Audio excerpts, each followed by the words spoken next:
The mother is dead, and police say she was a victim of an unspeakable crime. Her son accused by Glendale detectives of stabbing her and beheading her. Now, we want to warn you, these details are disturbing, as you can imagine. Fox 10's Lauren Clark joins us live now with more. So, Lauren, police say the suspect was just released from jail. Yes, that's right, John and Christina. Police say that the family told them that the son, Alejandro Gonzalez, who's currently the suspect, was recently released from jail and living with his mother, Teresa. Court documents say that the family said Gonzalez had a mental condition and that they believed he was capable of doing this. We're going to be talking about a very heinous crime that took place over the weekend that left one of the Valley's families in very desperate and basically terrified shape. On Friday afternoon, Glendale police says this home was the scene of an unspeakable murder. 49-year-old Teresa de Jesus Cruz Rubio, a beloved teacher at Southwest Key Programs, was found dead.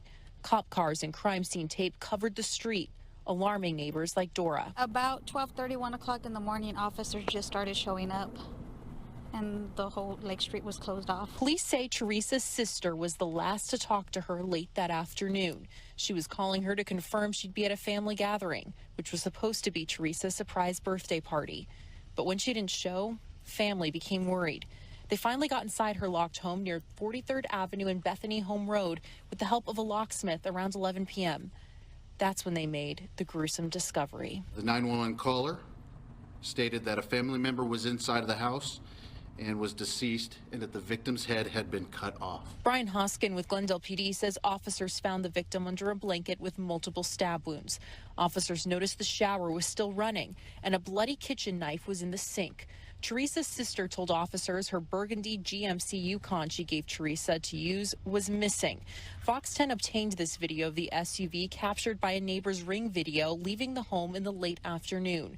Around 3 a.m., police located the car with Teresa's 25-year-old son, Alejandro Gonzalez. Police say he had injuries on his hands and arms and blood on his clothes. Once in custody, court documents say Gonzalez admitted he stabbed his mother, but told officers he did it after another unknown suspect he was doing drugs with stabbed her first. Alejandro claimed there was another suspect involved, but no evidence pointed to this as the detectives looked through the scene and all the evidence that they collected. He's currently booked on first-degree premeditated murder and theft. A judge set bond at $1 million, cash only. It's horrific to the family who had to endure this. It's horrific to the officers who had to go and see this. Yeah, and Glendale PD says that there are resources available for both the family and officers who arrived on scene to process this horrific sight. Reporting live here in Glendale, Lauren Clark, Fox 10 News. Lauren, thank you. Well, we have new details this afternoon about a gruesome murder in Prince George's County. A woman allegedly killed and dismembered by her daughter and granddaughter. It's a case that is stopping everyone in their tracks, and as Lex Juarez explains, it's posing a challenge for investigators, too. Well, the details get more and more disturbing. Police believe that the murder happened on May 23rd, that following weekend, Memorial Day weekend. Neighbors tell me that they saw Craig and Hardy prepping this grill with charcoal and lighter fluid. Those neighbors were headed out of town for the holiday weekend and assumed the family was having a cookout. According to court documents obtained by WTOP, it was 71-year-old Margaret Craig's dismembered body that was put on the grill that day. Her 44-year-old daughter Candace Craig and 19-year-old granddaughter Celia Hardy were trying to hide her murder. Investigators believe Candace Craig killed Margaret Craig by herself and that Hardy later joined her in dismembering Craig at her home in Landover and storing the decomposing remains in the basement. Police visited the home last Friday for a welfare check on Craig nearly 2 weeks after the alleged murder. When her daughter Candace let them in, they quickly smelled and found the remains in the basement. This horrific attempt at hiding the remains poses a challenge for the medical examiner, who has yet to confirm the cause of death or that the remains are Margaret Craig. But in this case, which is unlike any case I have ever seen or experienced here in the county, I mean, to say it's disturbing is an understatement. It's horrifying. Well, Candace, Craig is charged with first-degree murder. Her daughter, Celia Hardy, is facing an accessory charge for assisting in the dismemberment. Well, both Craig and Hardy are being held without bond. The next court date set for the preliminary hearing is July 3rd. In Landover, Lex Juarez, DC More about 4 people, including 2 children, who police say were shot and killed yesterday in Duluth. Police discovered their bodies in 2 different homes just a mile apart after doing a welfare check when one of the victims didn't show up for work. Jennifer Hoff's here now with more on who police say the shooter is. Jennifer, this is just an awful case. It's pretty terrible, Lauren. Police say 46-year-old Anthony Nephew shot and killed his former partner and their teenage son, and also killed his wife and their 7-year-old son, and then himself. Police vehicles lining Duluth streets yesterday point to the tragedy that took place there. The city's police chief addressing it today. I wish we were having a conversation under better circumstances. Chief Mike Sanoa says Anthony Nephew killed his ex-wife, Erin Abramson, and their 15-year-old son inside a home.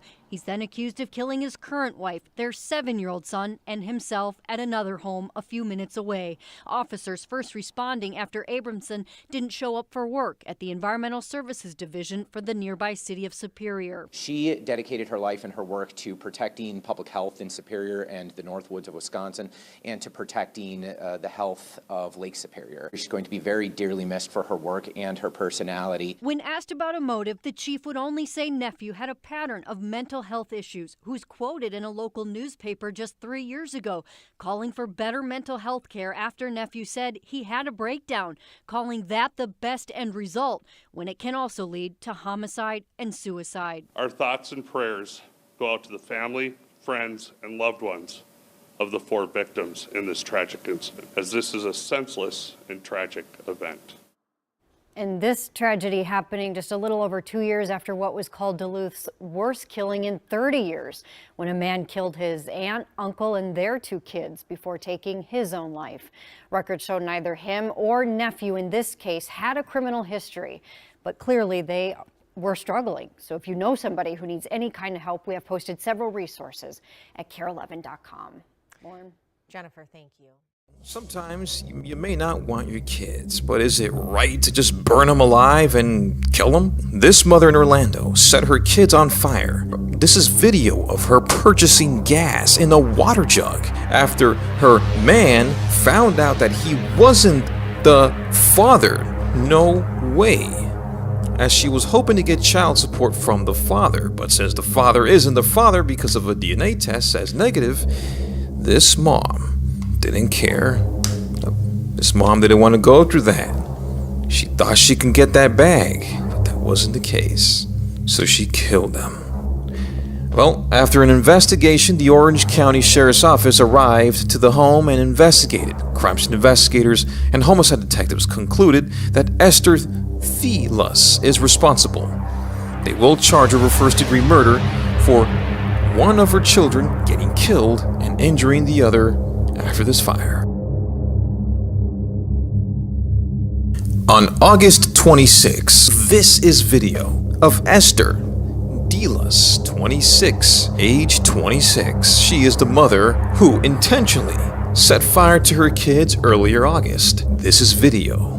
The video of her entering a 7-Eleven, buying gasoline in a water jug. So a customer saw this and thought to himself, what are you doing? So they helped to get her the right can, not knowing the horror that was soon to take place. These are just people innocently trying to help her. So she ends up buying a gallon or probably more containers of gas, and then she went to this address, the home you see here in Orlando, and set fire to herself and her 2 kids. However, only the infant died and the other kid survived, and the mother survived as well, still at the hospital recovering. Now, why the hell did she do it? She did it because apparently the man she was with, she calls him to say, hey, these are your kids. Well, the man didn't believe it, and the mom as well, the mom of her man. So the mom said, son, you better take a DNA test to really see if these are your kids. After finding out that he is not the father, he told her this. She got angry and very embarrassed, and because she felt humiliated by the truth because she could not get that child support, she decided to burn the kids alive and herself and run to Fort Lauderdale.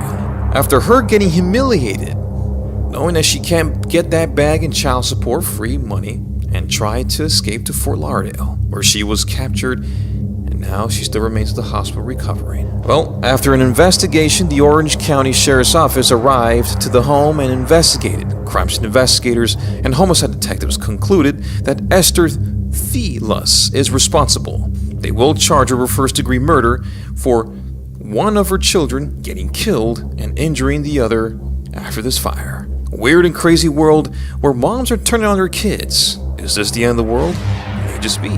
Be safe, be careful. Breaking news reporter in Orlando, South Florida. Breaking news coming out of Seattle at this hour. A stabbing spree. At least 5 stabbed in Seattle late today. 10 people stabbed in the same area over the last day and a half. Authorities want to know if this is all related. They believe most of these attacks are. Authorities say those 5 people stabbed late this afternoon in the Chinatown area of Seattle. Again, at this point, they believe a total of 10 people stabbed in multiple locations in the same neighborhood over the last 2 days. Tonight, we have just learned a suspect is in custody. Here's our Chief Justice correspondent, Pierre Thomas, with us live tonight. Pierre, what have you learned? Well, David, it was a nightmare scenario playing out over a series of hours with an assailant attacking unsuspecting victims, sending some to the emergency room. Tonight, scenes of chaos on the streets of Seattle. Officers racing to treat victims of a stabbing spree. This is a horrific tragedy, a mass casualty event. At least 10 people attacked in the Chinatown neighborhood over 38 hours. 5 people stabbed just today. Police are investigating if one of the stabbings involving a robbery is also related. The injuries to those victims range from a minor cut to severe stab wounds. Witnesses identifying a suspect in a series of what appear to be random attacks. That person now in custody. 4 of the stabbing victims today were hospitalized, and tonight the investigation is just getting started. David? Pierre Thomas with the breaking news, the stabbing spree in Seattle tonight. Pierre, thank you.